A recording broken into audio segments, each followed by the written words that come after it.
ballroom at Turnberry. And thank you very much. Thank you. Thank you very much, Mr. President. Thank you very much for inviting me here.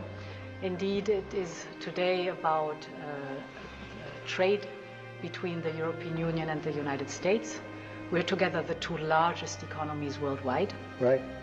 If you look at the trade volume, it's the biggest trade volume globally with $1.7 trillion among us. And if you look at our markets, it's a huge market, 800 million people if you take the United States and the European Union. So I'm very much looking forward to the discussions we will have now. Our staff have done some of the heavy lifting, but now it's on us. Yeah. And you're known as a tough negotiator and deal maker. But What is fair. in front? And fair. And what is in front of That's us? less important. If we are successful, I think it would be the biggest deal each of us has ever struck. So I'm very much looking forward. Ever struck by anybody, that's Yeah. true. Mark Rutte, the NATO chief, who is your friend, he called you daddy earlier. Do you regard your NATO allies as kind of children? No, he likes me. I think he likes me. If he doesn't, I'll let you know. I'll come back and I'll hit him hard, okay? No? Do you He did regard- it very affectionate. Daddy, you're my daddy. Do you regard your NATO allies? Victory more than a Trump victory? It's both. But why did you not say both to the president? Well, he knows, but I mean, without him, he would never have reached 2% this year. Never, forget it. And then when it comes to the 5% and the new spending target, of course we have to do it because of keeping ourselves safe here. But do you really think, if Donald Trump would not have been president, that tomorrow he would get to the 5%? Are you really thinking that? I'm not. Es un nivel de vasallaje, de peloteo absurdo, ¿no? Quita leche, quita, ¿no? No, debería pensar, qué pesado el tío. Según el mito, Zeus se disfrazó de un toro blanco, sereno y hermoso, y sedujo a una joven princesa fenicia llamada Europa. Ella, confiada, acarició al animal, subió a su lomo, y el toro la raptó. Zeus no necesitó cadenas ni violencia, solo apariencia. Europa fue arrastrada mar adentro, fascinada por su propio raptor, incapaz de distinguir la seducción del poder, la belleza del dominio. Quizás ahí, en ese rapto primigenio, está escrito el destino del continente. Europa siempre ha confundido la fuerza que la arrastra con la libertad que cree elegir. Y no hay metáfora más precisa para entender su papel en el mundo contemporáneo, porque durante siglos Europa fue la que raptaba, la que saqueaba continentes enteros, imponía lenguas, religiones y mercados y convertía a pueblos enteros en mercancía. El mundo giró alrededor de su ambición, de sus guerras, de sus dioses de papel, el progreso, la modernidad, la civilización. Pero hoy, el antiguo raptor vive raptado, no por un dios disfrazado de toro, sino por un imperio disfrazado de democracia, por un poder que no necesita violencia explícita, porque Europa ya aprendió a obedecer con elegancia, y lo hace como en el mito, sin notar el momento exacto en que dejó de caminar por voluntad propia. El lacayo europeo no se arrodilla, se entrega, convierte la obediencia en virtud, la dependencia en moral y el vasallaje en gesto de civilización, como el continente que inventó el imperio terminó sirviendo al imperio que inventó. En este video vamos a intentar darle una respuesta a esa pregunta. They jokingly call me the president of Europe. They call me the president of Europe, which is an honor. I like Europe and I like those people. They're good people. They're great leaders.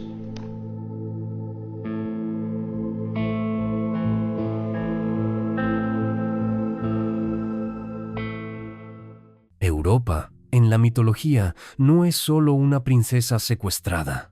Es también el símbolo de un linaje, un pueblo que se creía heredero directo de los dioses.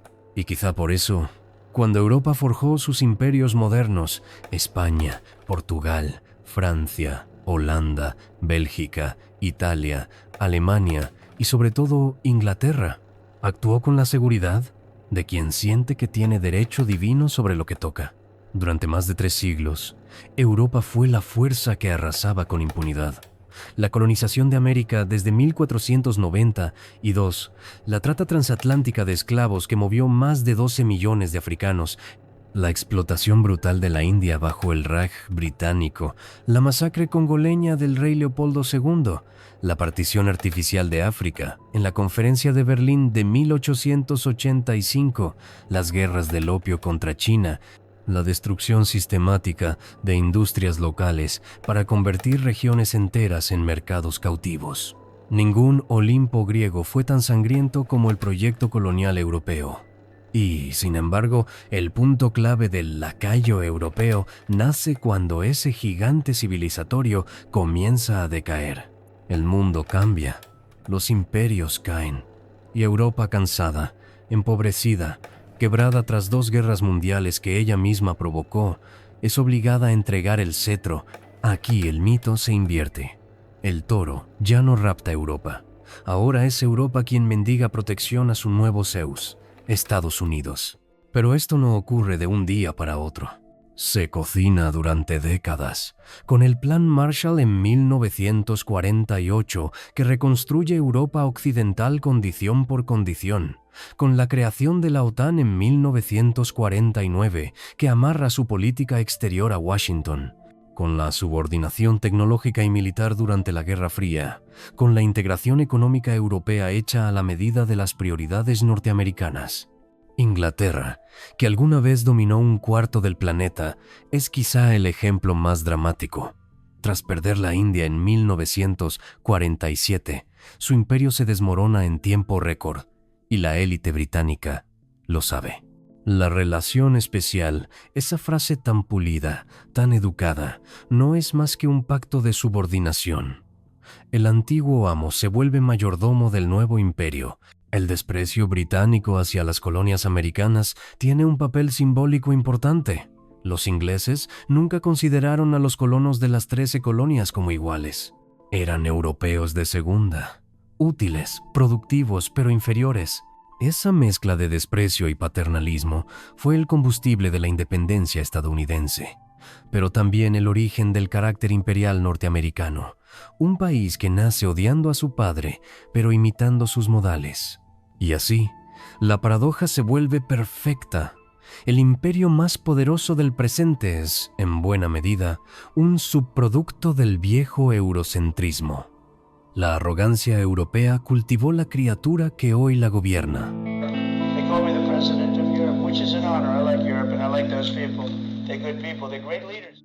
Hay un momento en los mitos griegos en el que los héroes dejan de actuar por dignidad y empiezan a actuar por miedo. No es la cobardía lo que los mueve, sino la necesidad de sobrevivir ante dioses que pueden destruir ciudades enteras por un capricho. Esa es, quizá, la mejor metáfora del comportamiento europeo tras 1945. La transformación de un continente que alguna vez impuso su voluntad al mundo en un servidor obediente del nuevo dios del trueno. Porque el lacayo no nace por vocación, nace por supervivencia. Europa estaba exhausta, no solo arruinada económicamente, sino fracturada moralmente. La barbarie nazi, obra europea, no ajena, había revelado que la civilización que se creía faro del mundo tenía dentro una oscuridad insondable. Y en medio de ese vacío, Estados Unidos apareció como el salvador que llegaba con barcos, trigo, dólares y bases militares. Europa abrazó encantada ese relato. Era más sencillo pensar que la libertad había sido rescatada por los marines que enfrentar la verdad incómoda de que la derrota del nazismo había sido pagada, en su mayor parte, con el sacrificio soviético. Admitirlo implicaba reconocer que el proyecto político que más había contribuido a salvarlos era justamente el que el nuevo orden necesitaba convertir en enemigo. Y así, entre ruinas y culpas, la hegemonía estadounidense entró por la puerta grande. Pero el precio del rescate era la obediencia. Y aquí están los mecanismos, los resortes psicológicos, políticos y económicos que construyen al lacayo europeo. Primero, la dependencia material. El Plan Marshall no fue una obra de caridad, fue un contrato de subordinación. Europa necesitaba combustible, alimentos, créditos, maquinaria. Estados Unidos los ofreció, sí, pero atando la reconstrucción al libre mercado, al control de los flujos financieros y a la integración comercial bajo reglas diseñadas desde Washington. Quien controla la comida y la moneda, controla la política. Segundo, el miedo al enemigo inventado. Durante la Guerra Fría, Europa no eligió alinearse con Estados Unidos. Fue aterrorizada para hacerlo. El fantasma soviético fue presentado como la horda bárbara que amenazaba con devorar Occidente. El mito funcionó y, como en tantas tragedias griegas, el miedo se volvió guía moral. La política exterior europea se redujo a una sola pregunta: ¿qué quiere Estados Unidos que hagamos? Tercero, la autocensura cultural, una herencia directa del eurocentrismo. Los europeos, que durante siglos se creyeron el centro del mundo, no pudieron soportar la idea de convertirse en actores secundarios. Así que abrazaron el relato estadounidense porque les ofrecía algo familiar. La narrativa de Occidente, la continuidad de la superioridad blanca, el mito del mundo dividido entre civilización y barbarie. La sumisión se disfrazó de alianza entre iguales. Cuarto, la clase política. Las élites europeas entendieron rápido que el nuevo poder global era una oportunidad personal. Gobiernos enteros, de Londres a Berlín, de Roma a París, construyeron sus carreras sobre la obediencia atlántica. La OTAN se convirtió en la nueva corte imperial. Quien quisiera prestigio debía jurar lealtad. Europa generó una casta de burócratas educados para decir «sí, señor». Y quinto, la incapacidad de construir autonomía. Tras 1991, cuando la URSS cayó, Europa tuvo por primera vez la posibilidad real de actuar por cuenta propia, pero ya no sabía cómo. Había interiorizado el rol servil. La Unión Europea, con toda su retórica de integración, nunca logró construir un ejército propio, una política exterior común, una estrategia energética independiente. Zeus había desaparecido, pero los europeos seguían esperando órdenes. Así se forma un lacayo, no por un acto puntual, sino por un proceso de décadas donde la dignidad se erosiona, las decisiones se delegan y la dependencia se vuelve identidad. Como Ícaro, Europa voló demasiado cerca del sol durante siglos y ahora con las alas rotas se aferra al primer protector que le ofrece sombra. They call me the president of Europe, which is an honor. I like Europe and I like those people. They're good people, they're great leaders. En la mitología griega, los dioses no necesitan castigar a los mortales para demostrar su poder. Basta con que los mortales anticipen sus deseos. Esa es la verdadera obediencia, actuar antes de que el amo hable. Y Europa, desde mediados del siglo XX, ha ofrecido varios actos ejemplares de esta obediencia preventiva, donde la dignidad política queda reducida a un ritual vacío. 1956, la crisis de Suez. Es el primer gran momento en que Europa descubre que el mundo ha cambiado. Inglaterra y Francia, aferradas a su viejo globo colonial, deciden invadir Egipto para recuperar el control del canal y castigar a Nasser por nacionalizarlo. Creen que aún son imperios, pero Estados Unidos les ordena retirarse. Y lo hacen. El viejo león se arrodilla por primera vez ante el cachorro que ya creció. 1999, Kosovo. Europa lleva casi una década hablando de autonomía estratégica, de su fuerza militar, de su capacidad para resolver conflictos en su propio continente. Pero cuando Yugoslavia estalla, nada de eso sirve. La intervención la dirige Estados Unidos bajo la OTAN. Europa participa, sí, pero como tropa auxiliar. El mensaje es claro. Incluso en su propio vecindario, Europa no decide. 2001. 2003, Afganistán e Irak.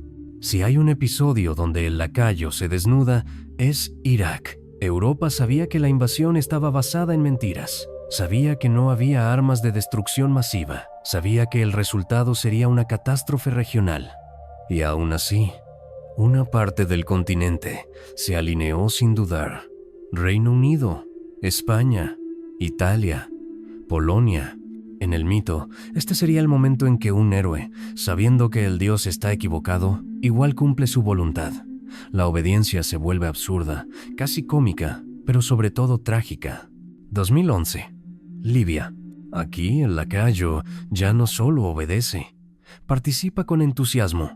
Francia y el Reino Unido lideran la intervención, pero bajo el paraguas estadounidense, con inteligencia estadounidense, con logística estadounidense. Libia queda destruida, el Sahel se desestabiliza, Europa provoca una crisis migratoria que luego usa políticamente, y nadie asume responsabilidad, actuar sin pensar, la esencia del lacayo. 2022 en adelante. Ucrania. Es quizás el momento más revelador del siglo XXI. Europa depende del gas ruso y de la tecnología, y armas estadounidenses. Cuando estalla la guerra, decide cortar su energía barata, pero no porque tenga un plan alternativo, sino porque Washington lo exige. Alemania acepta hundir su industria, Francia acepta perder su influencia, el conjunto de la Unión Europea acepta sanciones que golpean más a sus ciudadanos que al Kremlin. Zeus truena, y Europa ofrece su economía en sacrificio. Y en todos estos episodios hay un patrón. Europa ya no actúa como sujeto histórico, actúa como territorio tutelado. Sus decisiones no surgen de un interés propio, sino de una alineación moral que la élite política ha convertido en religión. Lo que Estados Unidos define como bien o mal se asume automáticamente como verdad universal. Como en los mitos, el lacayo europeo ha interiorizado tanto su rol que ya no necesita cadenas. Lleva la obediencia en la cabeza, como una diadema que alguna vez fue corona. They call me the president of Europe, which is an honor. I like Europe and I like those people. They're good people, they're great leaders. En los mitos griegos, los mortales vivían bajo la sombra de los dioses, sin cuestionarlos. No porque fueran estúpidos, sino porque la vida era más fácil cuando uno aceptaba que el trueno venía del Olimpo y no había nada que hacer al respecto. De alguna manera, buena parte de Europa vive así hoy, dentro de un palacio construido con las riquezas del pasado, sin mirar demasiado el fundamento real de ese confort. La mayoría de los europeos vive como si nada de lo que hemos contado estuviera ocurriendo, como si el mundo fuera un escenario estático donde ellos ocupan, naturalmente, el lugar del espectador privilegiado. Y desde ese palco juzgan, dictan sentencias morales sobre países que jamás han estudiado. Repiten clichés sobre la corrupción, la falta de democracia, la mala administración, sin entender que muchas de esas crisis son heridas provocadas por el propio continente en siglos de saqueo, guerras coloniales y políticas económicas asfixiantes. Europa se cree árbitro moral del mundo, incluso cuando no entiende el partido. Hablan de China como si fuera un villano autoritario abstracto, pero no podrían vivir un mes sin las mercancías que produce, sin los componentes que ensamblan, sin la energía que mueve su economía. Condenan a Rusia como si fuera un monstruo irracional, sin entender o sin querer entender que hay una historia, unas demandas estratégicas y unas líneas rojas muy claras que Europa ignoró durante 30 años. Juzgan a América Latina, África o Medio Oriente desde una superioridad moral casi religiosa, pero jamás se preguntan si la pobreza, la inestabilidad o el autoritarismo en esos lugares son consecuencias directas de decisiones tomadas en París, Londres o Bruselas. No es maldad, es comodidad. Es la costumbre de vivir en el centro del mundo sin saber que el centro ya se movió. Mientras tanto, Europa sigue comprando. Consumir se vuelve la identidad política del ciudadano europeo promedio. Quiere mantener el nivel de vida del estado de bienestar, pero no quiere ver que ese bienestar se sostuvo durante décadas por energía barata, comercio desigual, mano de obra migrante y un orden global que ya no existe. Cuando ese edificio cruje, no miran el techo que se cae. Culpan a la izquierda, culpan a la derecha, culpan a los migrantes, culpan a Bruselas, culpan a cualquiera, menos a la dependencia estructural que ellos mismos no admiten. Y así, la polarización crece. No porque Europa esté en decadencia económica absoluta, todavía no, sino porque está en decadencia simbólica, en decadencia narrativa. Su relato de grandeza ya no encaja con su posición real en el mundo. Y ese choque genera ansiedad, nostalgia y rabia. Un caldo perfecto para la extrema derecha, para el cinismo político y para la ilusión de que algo externo es la causa de todos los males. Pero aquí aparece una figura importante: los antilacayos. Esa minoría, intelectuales, analistas, economistas, diplomáticos, activistas, que llevan 20 años advirtiendo que Europa no puede seguir siendo el escudero de un imperio que no dudaría en sacrificarla. Lo vimos con Bush, con Obama, con Biden y ahora con Trump, que ni se molesta en ocultarlo. Habla de Europa como un cliente, no como un socio, como un territorio bajo su protección, no como un aliado. Pero la población europea duerme. Algunos aplauden, otros no quieren mirar. Otros siguen discutiendo sobre inmigración mientras su industria se vacía y su energía se encarece. En los mitos, hay un momento en que los mortales empiezan a creer que son dioses justo antes de que los dioses los destruyan. Europa está en ese punto. Sigue creyendo que es Zeus, cuando en realidad vive al servicio del Zeus moderno. Y los pocos que intentan repensar a Europa, reconstruirla, hacerla un sujeto político autónomo, son ridiculizados o ignorados. They call me the president of Europe, which is an honor. I like Europe and I like those people. They're good people, they're great leaders. En la mitología, la princesa Europa nunca vuelve a ser quien era. Después de ser raptada por Zeus, da a luz a una nueva estirpe, a un nuevo mundo. En el mito, el secuestro la transforma, pero en la historia moderna, el espejo está invertido. Europa no fue raptada, fue dominante. No fue víctima, sino arquitecta del mundo que ahora se derrumba a su alrededor. Y por eso le cuesta tanto comprender su lugar actual, porque nadie le enseñó a ser pequeña.